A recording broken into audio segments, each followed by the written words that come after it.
လေးကတော့မမဝိုင်းတနင်္ဂနွေနေ့က YouTube channel live လွှင့်တော့က behind the sun လေးပါအဲ့ live လေးမှာ guest အနေနဲ့ကြည်နူးနဲ့ပပန်းလေးလည်းပါတယ်ဒီခါတဲ့နမမလုပ်ပါနဲ့လားတဲ့တိတ်ရည်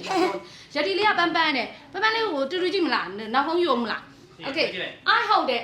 it I get it အမေ so confident level is so high ဖြစ်နေပါတယ်မလေးကိုနော်ကို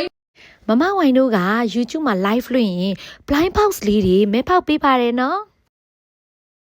ရွေးချက်ထားပါတယ်မြင်ရလားမသိဘူးပေါ့ဆိုနည်းနည်းလေးရှိသွားမှာအော်ခုံးပေါ်တရားခုံးပေါ်ရမှာဒီလေးတုံတုံလေးကလည်း live မှာလာ join ပါတယ်နည်းနည်းလေးအေးမြင်ရတယ် Okay နော်ဟာတုံဘာလာထောင်းနေလဲလောက်ကြအောင်